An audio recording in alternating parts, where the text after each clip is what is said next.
Let's do a few more examples.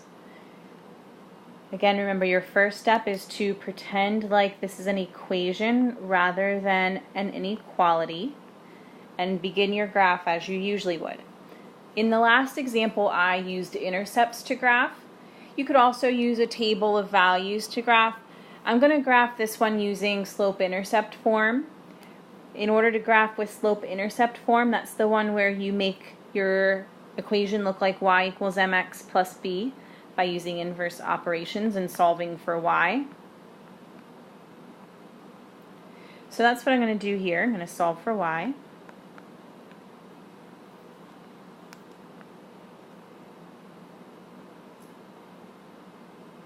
And then I'm going to compare this to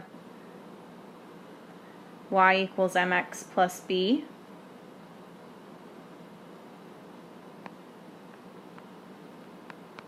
My kind of formula for slope-intercept form. And I can see that my slope would be 2, or 2 over 1 since I'm used to slopes being fractions. And my y-intercept would be 2, which means the ordered pair 0, 2 is on my graph. So I'm going to go to make my graph. I'm going to put the point 0, 2 on my graph. I'm going to use my slope of 2, which means up 2 over 1.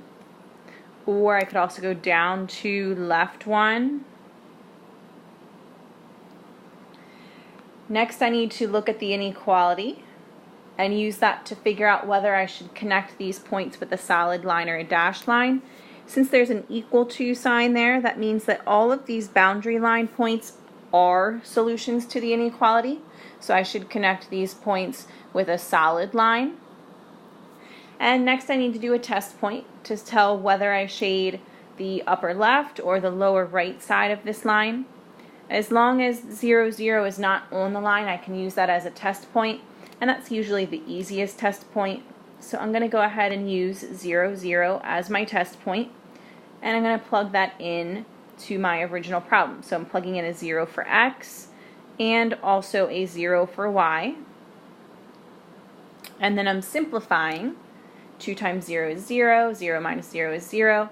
So I end up with 0 is greater than or equal to negative 2, which is a true statement. And that means the point that I chose for my test point is a solution. And all of the other points that are on the same side of the line are also solutions. So all of these points in this green shaded area will all be solutions. Now this graph does go on forever as you kind of like walk your way out.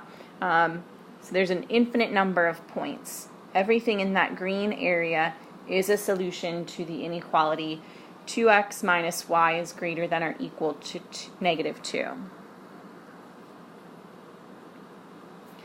Just to review some of the unusual ones, remember that sometimes you'll have an inequality that has either only an x or only a y. Remember, your first step is still to pretend as if it were an equal sign instead of an inequality. And recall that if you had something where it was x equals a number, that meant that all of the x values were always that number, no matter what the y's were. So, when I have x equals negative 2, I end up with a vertical line at that point on the x-axis. I still have to figure out whether to make a solid or dashed line. Since there is a strictly less than sign, it's going to be a dashed line. And I still need to do a test point.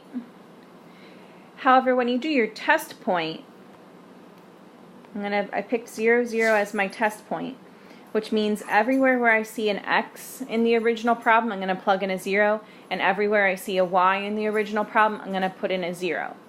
There just doesn't happen to be a y in this question, so I'm only plugging in the 0 for the x. And I end up with 0 is less than negative 2, which is false. So that means all of the points to the right of the red dashed line are not solutions, which means the other side, the left-hand side, all of these are solutions. Let's do one last one. Here's a horizontal line. pretend like it says y equals 1 momentarily. Remember that that means that no matter what x is, y is always 1. So that is going to end up being a horizontal line here at 1 on the y-axis. We've got a solid line because of the equal to as part of our inequality.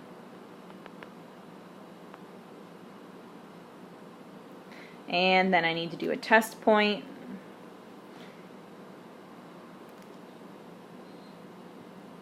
There's no x to plug the 0 into, but I'm only going to plug in the 0 for the y.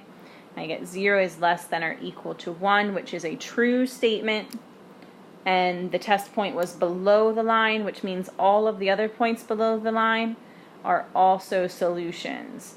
So everything in this red shaded area is a solution to the inequality y is less than or equal to 1.